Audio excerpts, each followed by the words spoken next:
حق البكاء على سادات الأموات دبر الأدي عليهم كالسماوات حق البكاء على سادات الأموات دبر الأدي عليهم كالسماوات حق البكاء على سادات الأموات تبكي الأراضي عليهم كالسماوات أبكي عليهم وأدور في البكاء خادا رضوان من في قابوب الحلاوات يا لفنسي على فقد الأكابر من هبوا لرب دام للغلوات. asalaamaaleykum wa rahmatullahi taala wa barakaatuhu mbokki téléspectateurs yu Al Mouridiyyah TV dikkaat nañu fii ci complexe Cheikh Ahmadoul Khadim rawatina ci këru xasida yi nga xamante ni Cheikh Mouhamadou Mountakha Mbacké xalif général des Mourides moom lay taxawuloo daara Hizbut Tarqiyyah ci njiitul Serigne Atou Diagne mi nga xamante ni mooy jëwriñ ji. tey nañ ñëw fekkaat fi beneen liggéey bu am solo fan yi la ci ginnaaw waroon nañ leen liggéeyu li ñuy wax ay dal alvéolaire di xeetu dal yu dëppook jamono ci wàllu tabax yoo xamante ni ginnaaw bi ñu ko tegee ba noppi nag ci kawam la ñuy teg lii nga xamante ni mooy béton de compression jublu ci itam dale li nga xamante ni mooy souterrain bi war a tàmbali nag fi rez-de-chaussée bi tàmbalee jëm ci kaw loolu nag ñu di ko def ci supervision wu équipe technique yi xam ngeen ne démb bureau de contrôle bi ñëw na fi ba réceptionné liggéey bi seetlu ko xool ko ba wane ni dëppoo na ak plan yi ni ñu ko defaree sart yi tamit ngir ñu war ko mën a door am na su ko defee nag équipe technique yi des conducteurs de chantier yi ak ñi nga xamante ni ñooy superviseurs yi ingénieurs génie civil yi ànd ak techniciens qualifiés yi nga xamante ni naka jekk ñi ngi ci chantier bi ñu door liggéey boobu. xam ngeen ni nag ni ko daara Hizbut Tarqiyyah baaxoo defee saa bu liggéey bu laaj mbooloo amee ñu may leen doole yokk leen doole tàmbali ci daara Hizbut Tarqiyyah yi nekk fii ci Touba ba ci yeneen daara yi nga xamante ni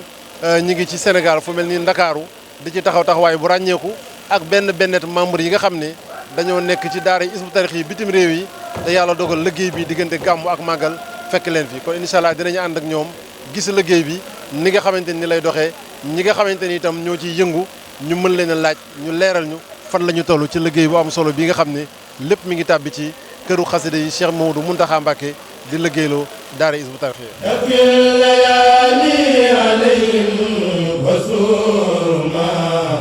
مثل الحسيب وجلك الخدوات كانوا عبادا بداء لربهم وكان جل لهم ربا بمنات. ñu ngi fii ba tey ci chantier kër xasida yi dikkaat nag ci beneen liggéey boo xam ne liggéey bu am solo la xam nga ni fan yee wees ci ginnaaw ñi ngi woon ci doon teg li ñuy wax ay dal alvéolaire liggéey boobu nag àgg na. ba mel ne am na beneen liggéey boo xam ne moo ci war a sofu ñu nekk ci nii xam naa damay bàyyi kilifa yi nga xamante ni ñoom laa fi teewal ci chantier bi ñu leeral ñu liggéey yi nga xamante ni moom la ñuy def bu ñu noppee nag ñu ñëw ci fànn yi nga xam ne incha allah bu li jàllee moo ciy topp. bisimilah barke Borom Tuubaa ñoo ngi tàmbalee suñuy kàddu di ñaanal Serigne Mountakha mu yàgg fi lool te ànd ak wér te naal ni tañ tàmbali ko moo àgg ak jàmm ci barke Cheikhul Khadim di ñaanal aussi jëriñ daara ji nga xam ne moom mooy responsable liggéey bi fii nii di ko ànd ak suñ jëwriñ yi teew muy sëñ Modou Mamoun mi nekk ci bopp bi ak sëñ Pape Kane ak sëñ Baye Dieng ñi nga xam ne ni ñoom ñoo nekk ci organisation technique bi ci wàllu liggéey bi kon li ñuy wax mooy tegoon nañ dal alvéole yi ba pare instant yi dañoo nekk ci li nga xamante ni moom la ñuy wax jointage dañ koy gën di woowee mooy dalle de compression bi nga xamante ni moom la ñuy waaj a teg jointage bi nag buñ déggee jointage moom la gars yi di wax remplissage yooyu yëpp ay termes la yu ñuy utiliser pour mu mën a leer ci ñi ñuy déglu bu loolu noppee nag ci la ñuy teg dalle de compression bi nga xamante ni gis nañ ne teg nañ rappel yi ginnaaw bi nga xamante ni teg nañ ferraillage yu mailles yi nga xamante ni c'est un trait de 6 espacé yoo xamante ni moom lañ teg pour mën a teg suñu dalle de compression donc tey liggéey bi ci loolu la jëm.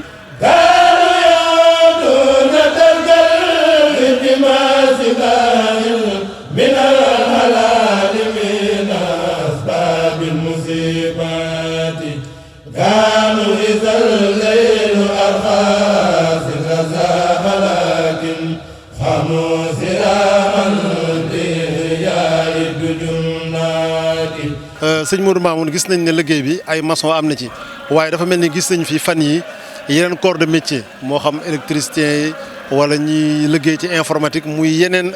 corps de métier yoo xam ne daal bokkuñu ak maçon yi ñooñu mu mel ni seen wàllu liggéey gis nañ ne ràññeeku na ci loolu lan moo doon seeni rapport diggante ak ñi nga xamante ni ñooy ñi war a def coulage bi tey. bisimilah barke borom Tuubaa jërëjëf sëñ Lamine ñu ngi leen di sant ci li nga xam ne mooy liggéey bi ngeen di def di ñaan sëñ Mountakha Mbacké suñu borom yàggal ko fi lool mu ànd ak wér ba liggéey bi lépp àgg ci kanamam ni mu ko bëggee. di ñaani tamit ki nga xam ne mooy responsable mu laal sëñ Atou Diagne bi nga xam ne moo ñu defal tawféex ñu mën a bokk ci liggéeyal sëñ Tuubaa bi suñu borom moom it may ko fan wu gudd lool mu ànd ak wér. kon loolu comme ni nga wax léegi ci wàllu corps de métier yi nga wax. kon bu ñu xoolee fi ñu toll nii ni ko sëñ As doon leeralee léegi kon dañu toll ci état bu ni ñuy naan ci wàllu plancher au sous-sol léegi dalle de compression comme ni mu ko leeralee teg nañ dalle alvéolaire yi muy système boo xam ne système mu wàllu coffrage yeeg yooyu yëpp daf ñu ci wàññi lu bari ba nga xam ne daanaka dalle de compression la ñuy teg. léegi nag ci biir liggéey boobu kon loolu lii ci benn pàcc la ci liggéey bi parce que bu ñuy wax dalle mooy partie yi nga xam ne kon lu mel ni sous-sol bi. mais sunu rez-de-chaussée kon daanaka ci leen taxaw nii bari na ci partie boo xam ne kon dallage lay am dallage sol mooy lu mel ni ab dër kon mooy rambale bi ñu doon gis kon loolu lépp buñ ko boolee après mooy doon wàllu niveau rez-de-chaussée bi kon lii kon benn partie la ci rez-de-chaussée bi moom dañ ko war a couler muy ay dal loolu nag ci coulage boobu ni nga ko waxee léegi dafa am corps de métier yi bari yoo xam ne dañuy àndandoo di liggéey mu am coordination bu mag kon dafa am li ñuy naan ay lot technique moom daanaka dañuy wax lii ñu féete li ñuy wax coulage bi loolu ci wàllu partie gros œuvre la bokk mais dafa am li ñuy naan ay second œuvre bi kon bari na ci ay corps d'état yoo xam ne ni waa gros œuvre bi liggéeyee ñoom noonu lañ ci àndee di def li nga xam ne mooy ay réservation di def li nga xam ne mooy ay pré-installation kon loolu boo gisee lu mel ni wàllu électricité wàllu informatique wàllu climatisation wàllu désenfumage wàllu plomberie wàllu sono wàllu audiovisuel kon bari na ci loo xam ne wàllu sécurité li nga xam ne moo jëm ci wàllu ni ñu koy waxee contrôle d'accès yi wàllu vidéosurveillance kon ni ñu ko doon waxee ci njëlbeen gi bâtiment bi dañoo bëgg mu doon bâtiment bu dëppoo ak jamono bu méngoo ak jamono nga xam ne day ànd ak jamono fu mu toll. kon loolu da ciy bari loo xam ne bu ñuy liggéey nii day laaj coordination boo xam ne ñoom leen koy àndal mu jëm ci wàllu lot technique ak ni ñu ko waxee noonu ñëpp kon ñooñu dañoo gis ne daanaka bi ñu tegee dal yi dañuy gis ne def na lu war a mat daanaka 2 semaines.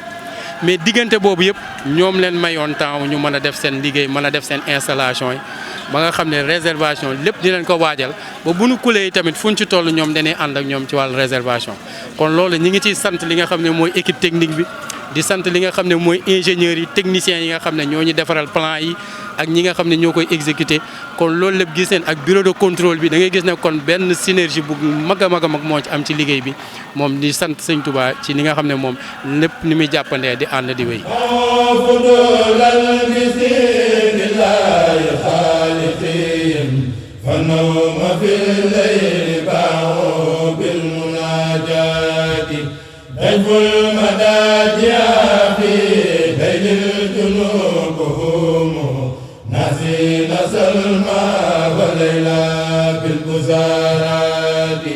sëñ Modou Mamoun mu mel ni kon chantier bi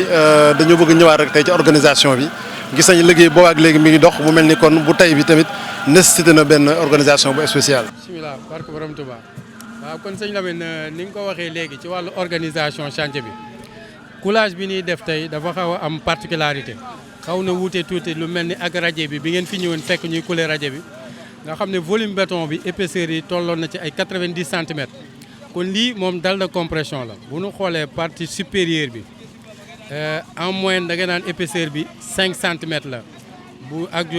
jointement yi ni war a def ci diggante poutre yi ak ci diggante dalle alvéolaire yi. kon bureau de contrôle bi boo leen xoolee démb ñoom ñëwoon nañ fi ànd li nga xam ne ak mooy fournisseurs yi pour ñu def li nga xam ne mooy réception ci wàllu ferraillage bi kon ferraillage bi amoon na ci loo xam ne ay sensibilité yu amoon muy ay connecteurs yoo xam ne waroon nañ ko vérifier mise en place bi ndax lépp conforme na chapeau yi nga xam ne mooy acier supérieur renfort supérieur yi ci joint wu dal alvéole yi recouvrement yi ci war a am ak yooyu yëpp kon démb da ngay gis ne bureau de contrôle bi ak fournisseur bi daje nañ fi ñu ànd ak chef de chantier bi ak li nga xam ne mooy technicien bi yëpp ñu def un tour pour réceptionner lépp li nga xam ne moo waroon doon ay matuwaay yu ñu waroon jël ba ñu defee seen aval wane ne léegi avis conforme pour ñu mën a exécuter kon loolu kon moo ñu mën a permettre tey jii ñu mën a exécuter dal bi tamit da ngay gis ne moom comme ni ñu ko daan defee murit yi wuy si neen en masse wala équipe bi nga xam ne naka jekk mooy ouvrier yi nga xam ne ñoo daan liggéey chantier bi waaye du tee li nga xam ne mooy norme yi mu laaj ci wàllu dosage béton bi utiliser li nga xam ne mooy ay bétonnière ci gâchage bi ak li nga xam ne mooy ay aiguille vibrante kon loolu lépp lu ci nekk yi tamit xëy na nit ñi seen kër ak seen àll bëgg neen sax ñu buñ sañoon ñu booleel bi lépp rek def ko benn gâché benn mélangé tuur ko gars yi dressé ko waaye loolu néanmoins du tee comme dañoo bëgg a dëppoo li nga xam ne mooy norme de construction yi lépp ñu teg ko ci yoon kon looloo tax boo gisee ñu organiser ay bétonnière di def approvisionnement bi di xam ne lépp dañ koy teg sur mesure moo xam ne béton 8-16 bi la li nga xam ne mooy gravier 8-16 gravier 3-8 bi 0-3 dosage ciment bi ak li muy àndal ak sika kon yooyu yëpp kon loolu noonu lañ ko organiser waaye tamit da ngay gis ne responsable moral ci wàllu organisation def na ko ay équipe mel na ni da ngay gis ne ci phase bu njëkk bi ci suba si ñi nga xam ne ñoo féetewoo Touba ak ci yenn daayira yi gën a jege ñoom ñoo fi nekk da ngay gis ne ñu mel ni waa Thiès waa Dakar waa Tëngéej am nañ fi waaye ñooñ dafa mel ni tamit ci wàllu organisation dañoo bëgg ñoom mu mel ni ñooñ dañoo war a gont jël deuxième phase bi ci wàllu organisation kon yaakaar naa ne loolu administration bi tënk na lépp jël tamit lépp luy matuwaay ci wàllu ay rafraîchissement ci wàllu ay collation ci wàllu ay xéwal yeeg yooyu yëpp boo ko defee yaakaar naa ne fi mu ne nii boo moytul mën neen fee guddee wala ñu fanaan parce que objectif bi na am mooy def ko benn coulage mu bañ a am ay reprise de bétonnage moo tax it da ngay gis ne pour un premier temps dañu couler remplir li nga xam ne mooy poutre yi parce que loolu mooy solidariser bâtiment bi ni ñuy def nii day tax lépp doon benn bloc nga xam ne dañ koy couler dalle de compression bi loolu lay jariñ mu solidariser dalle alvéolaire yi seen diggante day mel ni genre ay autobloquant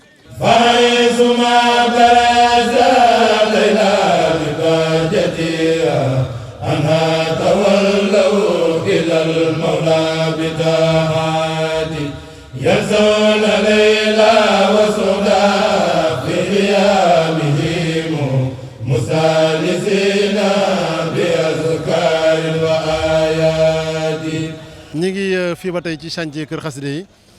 taxaw ak kenn ci techniciens yi di sëñ Ibrahima Diène ñu dégg techniciens yi di wax boobu ba léegi wàllu lot technique muy kon ay bànqaas yoo xamante ni mel na ni ku ko tudd nag am na jublu goo xamante ni moom la jëwriñ daara ji taxaw chantier bi am këru xasida gi doon ko mu bokk ci bâtiment yi nga xamante ni dana dëppook jamono waaye day mel ni fu xereñ toll yi te bëgg nañu mu yegg fa. waaw dëgg la waaw ñun suñu liggéey dañu am comme objectif c'est-à-dire instruction yi nga xam ne moom la responsable moral joxe mooy li mu bëgg ci bâtiment bi mu doon un bâtiment super intelligent bu ñu intelligence nag ci bâtiment liñ baaxoo xam ci bâtiment mooy loo ko sant mu def ko loo ko tere mu bàyyi ko maanaam ci misaal bâtiment boo taalee lampe mu tàkk boo fayee mu fay waaye nag loolu la séq ak yow fa la tàmbalee fa la yem bâtiment bii nag ci misaal pour ma jël misaal bi gën a tuuti mooy tey ki nga xam ni mooy responsabilité bâtiment bi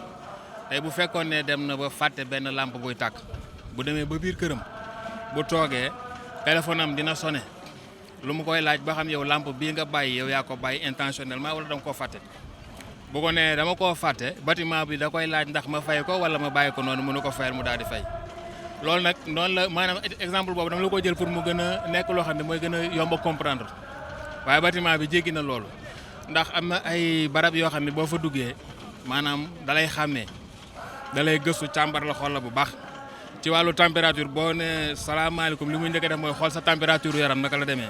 bu fekkee am nga autorisation boo amee badge boo ñëwee jarul si nga koy présenté boo ko defee sa poste ak fu mu mën nekk ci yow boo nee surtout bunt bi dina xam ndax yow mi sa badge fonctionnel na wala déet am nga autorisation wala déet day daal di ubbi ci walis ngay dem di ko présenté ci ay lecteur de badge wala yu demee noonu ak yeneen ak yeneen lecteur biométrique dina ci am ba fànn yëpp daal nekk na loo xam ne dañ koy automatiser de telle sorte que yi nga xam ne yaa koy gérer di ko administrer boo newoon ba Amérique tey nga am loo fi war a lijjanti climatiseur boo war a taal wala loo war a réguler wala lu mën a doon à partir de ton téléphone sa portable mën koo ci lijjanti ci loolu nag installation bi dem na ci informatique bi dem na ci télécommunication bi dem na ci sécurité incendie dem na ci CVC climatisation chauffage ventilation ak lépp daal loo xam ne xarala bu bees la bu mën a ñëw fii ak 200 ans dina ko intégrer ndax li koy waral mooy dañoo jot instruction ñu waajal ko de telle sorte que appareil bu mu mën a doon fu mu mën a jógee bu ñëwee day intégré du doon lu bees lu ñuy liggéeyaat wala dara maanaam fibre optique télécommunication vidéo surveillance sécurité incendie lépp intégré na ko de telle sorte que bâtiment bi moom waxuma leen super intelligent waaye surdoué lay def waaw maanaam ci côté fonctionnalité ak ci côté yëpp nag plomberie lépp daal lu mu mën a doon teg nañ ko ci yoon boo xam ne yaakaar naa ni maanaam bâtiment bi technologie du ko weesu daal maanaam ci ni ma ko mën a misaale waaw ci yoon boobu daal lañ ko teg waaw. kon nag mu mel ni loolu laaj na nag ngeen jokkoo ak ñoom mu gis ne kon seen digganteeg ñiy tabax ak chef de chantier yi gis nañu waxtu wu ne yéen a ngi réunion fi li nangam fii lay jaar bu mel ni kon loolu laaj na ak yëgoo bu baax a baax ngir li ngeen ci bëgg mën a am. waaw coordination la c'est-à-dire corps yi nga xam ne ñoo fi daje xam nga ñun dañoo gën a jëm ci li nga xam ne mooy lépp lu jëm ci technique bi c'est-à-dire dafa am génie civil ñu ko yoree ñoom it dañuy concerté ak ñoom de telle sorte que ñoom danañ am ay exigences ak loo xam ne norme dañ koy imposer ñun tim côté loo technique bi ñun ñooy conformiser wu ak loolu ñun bu ñu concerté wu c'est-à-dire bu fekkee war nañ teg dara ci barab ñu laaj leen ba xam seen exigence naka la dem ak norme lan la leen ci imposer ñun ñu conformiser wu ak loolu ñoom it bu fekkee ne am nañ loo xam ne tam lu ñu war a concerté wul ak ñun ma coordination bi du mën a ñàkk parce que bâtiment bu sophistiqué la maanaam compliqué wul mais dafa sophistiqué niveau sophistication boobu tam li ko waral mooy li ma la wax nii c'est-à-dire loolu la laaj boo gisee waajtaay bi li ñu fi jàllale ci ay câble informatique câble sécurité incendie câble vidéo surveillance ak détecteur de présence ak yu demee noonu loolu li waral mu mën a dox yow yaa koy waajal ci waajtaay wala li ci des yëpp ay accessoires la ñuy acquérir di ko teg waaye li ci ëpp solo mooy nga waajal ko de telle sorte que appareil fu mu mën a jóge tam boo ko tegee même bu ñu weesoo appareil boobu am beneen bu génn bu ko gën a bees boo ñëwee boo tegee day intégré loolu nag ñun il faut concertation lay laaj il faut coordination lay laaj parce que climatisation yi day dugg ci biir régulation de température bi dugg ci biir parce que bâtiment bi ñu yore nii dafa bëri exigence yi mooy régulation de température c'est très important dafa am température boo xam ne waru koo weesu wala boog su koy weesu wala mu di ko wàcc plus ou moins ay virgule lay nekk par exemple bu fekkee ne tam ay désenfumage bu ñu demoon ba saxaar am fi wala yi demee noonu dafa am détecteur spécial yoo xam ne moom moo koy détecté mais bu ko détecté du yem ci loolu day parce que comme barab yu bëri la yu fasantikoo la c'est-à-dire fa mu détecté loola moom moo lay indiqué ne man ci barab sàngam laa nekk xam nga comme bu fekkee ne par exemple détecteurs yi dafa bëri mu am par exemple benn alarme mën nga bañ a xam fan la waaye da lay wax précisément fan mbir mi xewee wax la taxawaay bi nga ci war a taxaw ensuite bala ngaa ñëw moom dana la laaj ba xam ban taxawaay la ci war a taxaw ba nga activer loolu mu def les premiers nécessités après yeneen li soog a ñëw maanaam bâtiment bi moom nekk na bâtiment bu sophistiqué daal bu kii bu xaw a bu dëpp ak jamono daal waaw ci waaw nañ ko mën a misaal waaw.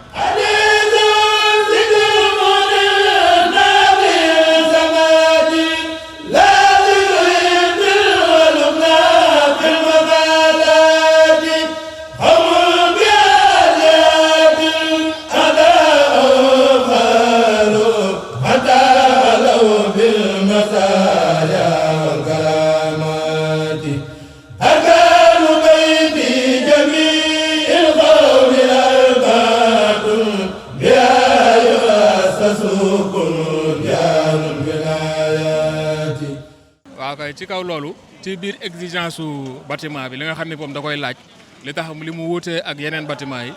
mooy même wàllu guusaay bi ci ngelaw li ñuy wax humidité relative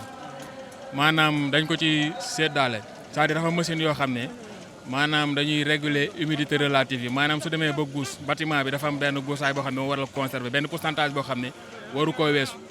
waajal nañ ci biir climatisation yi ay machine yoo xam ne buñ demee ba nga xam ne jamono ji guus na nga xam ne jamono ji maanaam lu mel ni xam nga bu dee taw wala yu demee noonu jamono bi day xaw a chargé day am tuuti ndox ay gouttelettes mais dafa am régulation boo xam ne moom dafa am machine yoo xam ne dañu ko waajal pour muy déshumidifier di ko tollale ak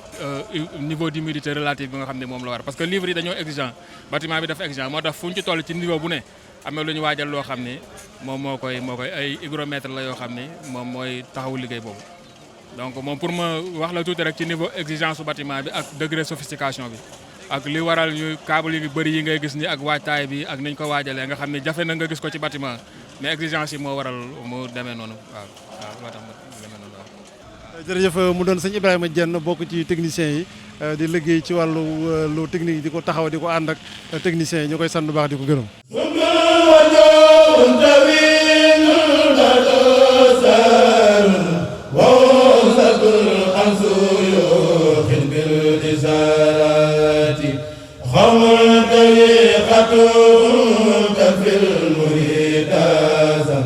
من المريد والخروجات waxee woon xam ngeen ni direction générale bi mu wootee liggéey bi daara yi bëri daje fi sëñ Ablaye Sall lan mooy matuwaay yi nga xam ne jël nañ ko ci wàllu bernde yi ak luy sawarloo ñi nga xam ne ñooy liggéey. waaw ñoo ngi ziar baax sëñ la yaakaar loolu ni ñu ko waxee rek la mboolem lu ko war rek direction jël na ci ay matuwaay di diggante ndox ak café yeeg meew yeeg lépp daal direction jël na ci matuwaay ba dara tardewul fi nga waxee ni avant 3 heures añ yeeg yëpp dikk na yaakaar naa ne dara daal desul lépp daal moom mat na bu dee liggéey bët lépp a ngi dox normalement. mu gis bis bu nekk chantier bi di dox waaye tey mel na ni am na ay gan ci fànn yu bari ndax mbooloo mi gën naa dolliku bu ñu ko méngaleeg ni mu daan demee. waaw loolu moom dëgg la ndax boo jëlee dal bi ci kaw nga xam ne am na lu ñuy kuule ci kaw lu toll ay 5 mètres ba 6 yaakaar naa loolu moo waral mboolem daara Dakar Rufisque Touba ak mboolem ouvrier dañ ko yokk yaakaar naa loolu moom moo waral tey chantier bi tolluwaay noonu soo jëlee ci ni mu daan doxee normalement ci sur ordinaire daa nga toog daanaka benn mbana mais tey ñu ngi ci ñetti mbana mooy kon li mu daan def triplé nañ ko 3 fois ci li fi daan xëy deg nañ ci ñettam muy ñeentam yaakaar naa loo tax tey boo fi ñëwee rek xam ne boo duggee rek xam ne chantier bi tey am na changement loolu la woon. xanaa nag yéen soññe ngay jëmee rek ci membre daara yi Hizbut Tarqiyyah yi Touba yi nga xam ne ci nga bokk te ñu am taxawaay bu ràññeeku ci chantier bi. waaw lii moom yaakaar naa ne ku ko fekkee woon waroo xaar sax ñu lay soññi liggéey boo nga xam ne sëñ Mountakha li mu wax nee na sëñ bi moo namm ngeen feeñ ci loolu rek doy na soññee ci kenn ku ne suñu ko wootee rek sa dara waru ko fekke sa jëmmit waru ko fekke yaakaar naa loolu moom kuy membre Hizbut Tarqiyyah ñu dul membre sax ñu ngi ñëw kon kuy membre yaakaar naa liggéey bi moom bu ñu ko wootee ak foo mën a ne loo mën a jàpp da nga ko war a bàyyi ñëw teew ci. tariqul qasd wajhillahi duna ma'al usulil lati tanfil amunati